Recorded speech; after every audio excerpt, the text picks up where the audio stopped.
O assunto mais debatido nesse fim de semana tem a ver com a relação entre Davi, o ganhador do Big Brother desse ano, e a sua parceira, ou ex-parceira, a Mani. O que aconteceu foi que ele ganhou o programa, né? Ficou multimilionário, o prêmio dos mais altos de todas as edições, ficou multimilionário e ao sair da casa ele simplesmente deu um chega pra lá na sua parceira, né? Sua companheira com quem já estava vivendo há algum tempo. E aí houve uma série de desencontros ali, uma série de ruído nessa história e não se sabia qual era o status de relação que ele tinha com ela, se eram amigos, se estavam se conhecendo, se eram namorados, se eram, parceiros, não se sabe. Daí, ontem, a Mani publicou o seguinte texto aqui nas redes sociais, ela diz o seguinte aqui: o sentimento é que, em pleno século XXI, depois de ser mãe aos 16 anos do meu único filho, de ter passado e ainda passar, como todos, muitas dificuldades, ter que saber da mudança do status do meu relacionamento por entrevistas. E outra que ainda estamos nos conhecendo, ouvindo não pelos comentários de internet, mas as palavras que saíram em rede nacional vindas de uma pessoa que conviveu já há tempo suficiente para termos uma relação de cumplicidade. E que, como um passe de mágica, passo a ser como um produto onde uma pessoa escolhe em qual prateleira deveria estar. E aí o que aconteceu foi que, essa bagunça envolvendo o Davi levou a uma reação tremenda das pessoas contra ele. Ele tem perdido aí centenas de milhares de seguidores nas redes sociais. Ele tinha mais ou menos 10 milhões e meio de seguidores no Instagram e já perdeu bastante gente por lá. E agora ele se manifestou ali dizendo que está disposto a conversar com a Mani, está esperando para eles conversarem. Ou seja, ele recuou geral aí, até porque ficou bem feia a história. Para mim, em particular, pouco me interessa a vida pessoal do Davi. Então, sim, isso é um assunto que não me diz respeito. Porém, eu discordo veementemente daquelas pessoas que estão dizendo que a vida dele não importa. Porque ele é alguém que passou os últimos meses na casa do Big Brother, mostrando como pessoa, então assim, não é um personagem que estava lá, era uma pessoa que estava lá, se mostrando no reality show, ganhou esse prêmio porque conquistou a confiança dos brasileiros, conquistou a simpatia dos brasileiros. Então assim, ele foi alguém que criou uma marca a partir de quem ele é, da pessoa que ele é, a partir dos valores que ele compartilhou, a partir daquilo que ele disse. Então esses seguidores que ele tem hoje nas redes sociais, as eventuais propagandas que ele vai fazer no futuro, porque se tornar um Big Brother tem a ver com isso, em grande parte, né, ter visibilidade para depois gerar, rios de dinheiro com publicidade. Então, assim, tudo isso está atrelado à imagem do Davi, está atrelado a quem ele é.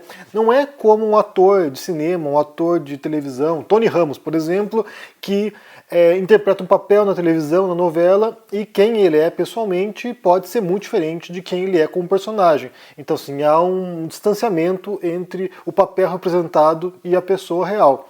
Por exemplo, basta pensar um caso ali famoso, o Tony Ramos é vegetariano e ele fez propaganda da Friboi, se não me engano, fez de uma empresa de carne, e ele foi muito criticado por isso, porque aquilo que ele dizia na propaganda contrariava a vida pessoal dele, contrariava quem Tony Ramos era. Então isso levou a uma fissura na cabeça do espectador, na cabeça de quem acompanha, novelas, de modo que não condiz com a pessoa. Então, esse tipo de dissonância pode sim e vai impactar nos trabalhos futuros do Davi. Então, assim, se ele é alguém que se vendeu ao longo do programa como alguém que amava a companheira, falava da companheira, e de repente ele sai do programa milionário e dá um pé na bunda da mulher no primeiro momento, então isso gera, de fato, uma dissonância, gera uma interpretação de que está deslumbrado, de que é um cara que, agora que está rico, vai chutar a parceira dele. Isso gerou, como eu falei, essa reação, primeiro, uma reação de muita gente que tentou defender o Davi, e isso foi bastante lamentável. Esse ponto que eu quero insistir hoje, isso foi lamentável. Muita gente do movimento negro, muita gente da militância negra tentando defender o Davi, dizendo que as críticas a esse comportamento dele, as críticas feitas a esse tipo de reação dele após a vitória em relação a Mani, que isso era racismo, que criticar o Davi era racismo. E isso é péssimo, isso foi horrível, eu quero explorar esse assunto hoje, mas na sequência, na medida em que a própria Mani se manifesta, aí muita gente passou a cancelar o Davi. Então, para começar aqui, tem a ver com a relação entre crítica e cancelamento e como a gente pode distinguir as duas coisas. Porque eu percebi isso nos últimos dias, né? Eu fiz vídeos aqui essa semana, primeiro falando sobre o Glauber Braga e a briga lá com o MBL, depois eu falei sobre Jean Willis, depois falei sobre Porchat, e em todos esses vídeos, embora muita gente concordasse comigo, também houve gente dizendo que eu estava tentando cancelar essas pessoas, cancelar o Porchat por causa da piada que ele fez com o tio Paulo, de cancelar o Glauber Braga por ter por ter chutado o integrante do MBL, e aí entra uma distinção importante. Criticar não é igual cancelamento, e cancelamento não é igual crítica. A gente tem que entender que pessoas que a gente gosta, pessoas que a gente admira, pessoas que a gente acompanha, vão cometer erros, porque nós somos humanos, todos nós erramos, todos nós, derrapamos em algum momento na vida, então todo mundo vai errar em algum momento, e a crítica é um modo existente, né, na experiência humana, na convivência humana, a crítica é um modo para a gente poder ajudar uma outra pessoa a corrigir o curso. E a autocrítica é isso, né? Nós mesmos avaliamos nosso comportamento e nos autocorrigimos. Mas a crítica tem a ver com isso. A crítica tem a ver com apontar uma coisa que parece ser errada, ou que parece, destoar daquilo que esperaria daquela pessoa, e aí isso pode levar a uma correção de caminho, pode levar a uma reflexão, pode levar a uma análise do que foi feito e talvez aprimorar aquilo ali. Eu entendo, e aqui eu falo como experiência de escritor, por exemplo, né, 25 anos escrevendo, inclusive, só lembrando aqui, nesse mês de maio, dia 4 de maio, vai acontecer em São Paulo uma oficina de escrita comigo, então se você quiser aprender a escrever, vou deixar o link na descrição desse vídeo para você poder participar, e se você não puder participar em São Paulo presencialmente, haverá em junho uma oficina virtual, então espero você por lá, o link está na descrição aqui para a gente poder aprender a escrever. Mas aqui eu falo em relação à experiência individual de escritor, ou seja, 25 anos escrevendo e também aqui como youtuber, né, nos últimos 8 anos.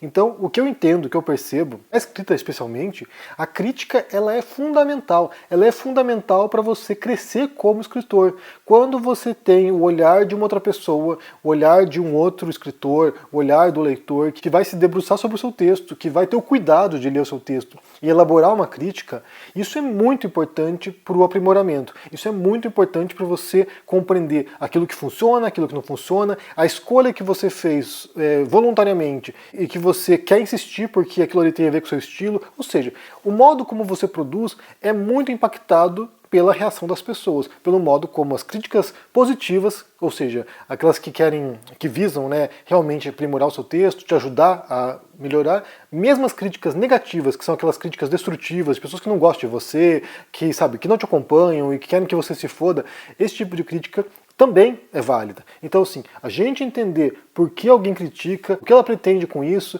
como isso pode te ajudar, isso é muito importante para o crescimento pessoal. Isso é muito importante para a sua carreira, isso é muito importante para a sua vida. Então, crítica não é cancelamento. Crítica, muitas vezes, vai te ajudar, sim, a melhorar bastante. Então, eu entendo que na carreira artística, na literária, um autor que não esteja aberto à crítica está lascado. Essa pessoa aqui, ela vai tentar se blindar, não, eu sei o que estou fazendo, mas é muito importante você estar atento aí à reação das pessoas. Então, isso é uma coisa. A crítica tem a ver com essa análise, com esse tipo de comentário que vai apontar um suposto erro. E aí entra o cancelamento. Cancelamento é outra coisa. O cancelamento é quando você vê uma coisa que te desagrada em algum artista, em alguma personalidade, alguém que você gosta e acompanha, você vê um comportamento dessa pessoa e você não gosta daquilo e você decide que você nunca mais quer ouvir falar daquela pessoa. Você nunca mais quer ouvir uma música dela, você nunca mais quer ler um livro dela, você nunca mais quer,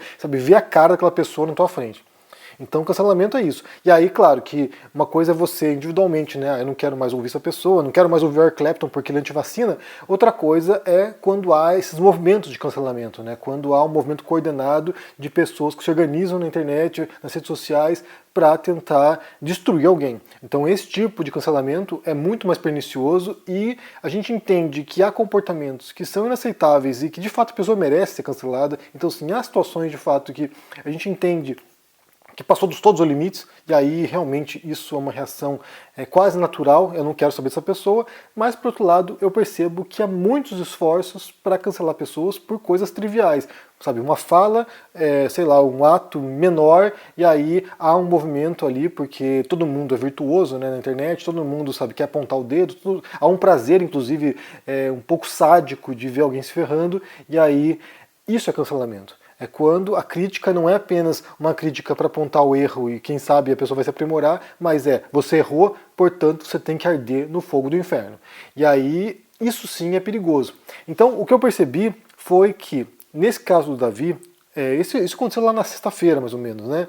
As pessoas passaram a criticar o Davi e aí muita gente do movimento negro passou a tentar blindar o Davi como se as críticas fossem uma tentativa de cancelá-lo, como se as pessoas apontarem essa contradição, né? Olha só, você saiu do programa agora, ganhou muito dinheiro e na sequência você já abandona sua companheira, sua parceira, sua namorada, sua esposa, sei lá. Na sequência faz isso não pega bem, isso é horrível. E aí gente do movimento negro começou a dizer que isso era racismo e que não fizeram isso com ex-BBBs brancos, o que é uma mentira, que já fizeram isso também, já criticaram bastante ex-BBBs que traíram namorada. Então, assim, a questão foi essa. E aí, o que se percebe é que esse discurso, né, de colar um rótulo na pessoa, ou seja, qualquer um que porventura tenha criticado o Davi por esse comportamento recente ou outros comportamentos, chamar essa pessoa de racista, é um modo muito desleal de tentar vetar o debate, de tentar silenciar as pessoas, porque ninguém quer ter um rótulo de preconceituoso, ninguém quer ser conhecido como racista, homofóbico, misógino ou qualquer outra coisa que seja. As pessoas querem ser, ainda mais quem é de esquerda, ainda mais quem é progressista, ela quer ser vista como uma pessoa tolerante, que aceita os demais, que está aberta, sabe, ao diferente. Então ninguém quer ser taxado de racista, mas esse rótulo ele tem sido utilizado sim com o propósito de calar a boca das pessoas e evitar críticas ao Davi, por exemplo. Um caso recente, né, bem interessante, que foi nesse sentido, foi de uma crítica literária que fez uma análise bastante pesada da obra, né, do texto do Itamar Vieira Júnior. Foi uma colunista que escreveu esse texto em relação à última obra do Itamar, e aí ele respondeu dizendo que a crítica havia sido racista, que era uma crítica a ele, porque ele era um homem negro. E aí, como eu falei, me parece desleal você pegar, por exemplo, nesse caso particular, né, que foi uma crítica a um texto dele, a uma obra dele, chamar a crítica literária de racista, porque ele é um autor negro, mais uma vez, é tentar vetar o debate, tentar calar a boca da pessoa. E aí isso é muito aplicado, né? Isso é aplicado por minorias, muitas vezes, para evitar certos debates, para evitar certas conversas, para evitar certos tópicos. E aí muita gente recua, né? Porque daí você tem ou a opção de você insistir e ser taxado de preconceituoso, ou você fica quieto porque você não quer ser cancelado. E aí entra, sim, a dinâmica do cancelamento, porque se você diz uma coisa, é taxado de racista, aí muita gente vai deixar de te seguir, porque quem quer ouvir um racista? Quem quer, sabe, escutar alguém que é preconceituoso? Então, para mim, esse caso do Davi, mais do que revelar essa contradição de comportamento, ou sabe, ou esse ato dele que poderia ser condenável ou não, mais do que isso, mostrou para mim certos comportamentos que levam a uma posição acrítica em relação às pessoas, em relação aos comportamentos, em relação ao trabalho dessas pessoas. E isso é muito perigoso. Isso é muito perigoso. Muitos desses influenciadores do movimento negro desses últimos dias que defenderam o Davi agora estão arrependidos. Agora já disseram, olha só, eu acho que eu defendi uma posição que não foi legal. Mas de qualquer maneira, o movimento inicial foi de tentar blindar o Davi. Do mesmo modo como tentaram blindar o Glauber Braga em relação ao comportamento dele na Câmara dos Deputados, chutando o integrante do MBL. O que houve foi uma tropa de choque tentando blindar o Glauber, ou seja, ele está certo, ele está certo, ele está certo, compactuando com uma violência, que é uma coisa que a gente não deveria compactuar, pelo menos eu imagino, né, que a gente não deveria bater palma para violência física, e aí quem se opôs a isso, quem, sabe, contrariou essa tropa de choque foi taxado de, sei lá, fogo amigo, né? Alguém que está querendo ferrar com a outra pessoa. Sendo que, na verdade, é puramente o exercício da crítica. Que a gente seja capaz de analisar situações, a gente seja capaz de olhar o mundo e, a partir disso, poder avaliar, pesar as coisas, né? Isso aqui está correto, isso aqui é bom, isso aqui é favorável, isso aqui contribui para a pessoa, contribui para a sociedade. Como é que a gente analisa essas coisas, né? Não poder fazer isso é muito perigoso.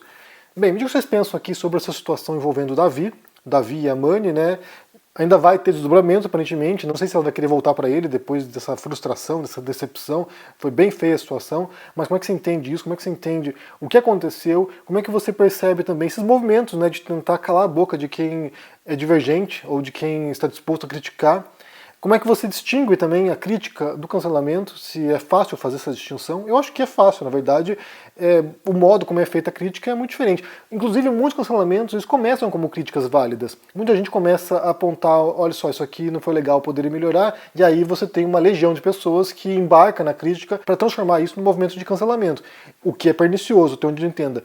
Mas como é que você percebe isso? Deixa aqui embaixo no comentário, deixa o joinha, se inscreva no canal aqui, ativando o sininho, isso é muito importante para ajudar aqui no engajamento. Se torne um membro do canal para dar uma força e, como eu falei, na descrição aqui está o link para quem deseja participar da oficina de escrita em São Paulo em maio ou virtual em junho. O link é o mesmo, basta você se inscrever e depois eu vou te contatar para saber se você quer ir em São Paulo ou na virtual. Então o link é o mesmo, a inscrição está lá. Se cuide por aí, um forte abraço e até mais. Tchau!